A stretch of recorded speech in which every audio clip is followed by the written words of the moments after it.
On my 16th birthday, I briefly purchased a 1951 lime green Chevy four-door sedan from a neighbor who lived on the street behind our home. He was an interesting man and had served 25 years in the Royal Canadian Navy as an intelligence officer. In those days, we referred to them as spooks, as they were like ghosts and seldom seen doing their jobs. Although he liked to tipple beer, I went to school with his daughter and found him to be an interesting character. On the day of solidifying the deal, I happened to be walking his daughter to school when I spotted the lime green beauty sitting in the long grass at the edge of their driveway.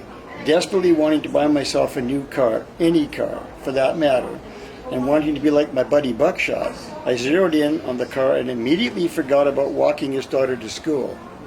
To the annoyance of his daughter, I woke up her father and blurted out that I was very interested in buying the beautiful car reposing in the sun at the edge of his driveway. With a sleepy grin on his face, he told me that he would see me after school. Rushing back to his house 5 minutes after the final school bell rang, I noticed that the grass around my intended purchase had been whacked down and the vehicle had been moved to the side of the road. With a quaver in my voice, I posed the question, "How much?" The dreaded response was $25. "Yes," I whispered eagerly, and then raced home to get my hard-earned and long-suffering cash. On the way back home to check the status of my money stash, I briefly recalled my father's warning several weeks before my 16th birthday. "Son, be patient, and we'll find you the right car." As both parents were at work, I located the cash and raced back to my new car. There, standing in the driveway, was my friend's father.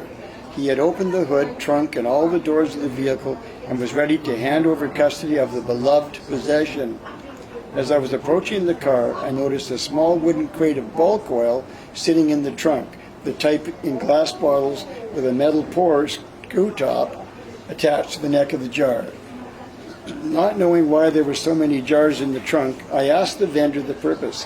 His response was that the older straight six overhead engine models used a wee bit of oil now and then, and that it was far more cost-effective to carry the bulk oil in the trunk. I was elated by his profound wisdom and grateful for the free oil. As I walked around the front of my nearly new car, he poured a bottle of refined oil into the engine. About half an hour later, with the transaction completed, he handed me the keys, and in eager anticipation, I turned the key in the ignition. Nothing. Silence. Not even a clicking sound. Not to be daunted, I exited out of the car and looked at the weather-beaten battery under the open hood. "Aha," he said. "It's been sitting for a few months and the battery needs a jump start." We jump-started the battery from his wife's sedan and the lime green car shuddered to life. Smoke wafted from the shaking tailpipe, and when I tried to shift into gear, the column shifter seemed to be locked. Anticipating my next question, he volunteered, "Sometimes the shift linkage sticks, and you need to tap the lever with a small rock. This is common with 1951s. Let me show you how to rectify this temporary situation." Taking a good-sized rock in his hand, the previous owner of about 30 minutes whacked the steering arm with a sharp smack and directed me, "Try it now."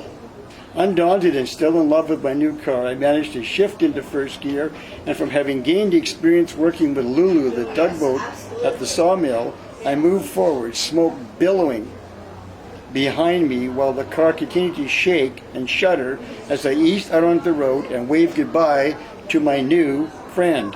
Looking back a few seconds later, I saw him quickly departing in his wife's car.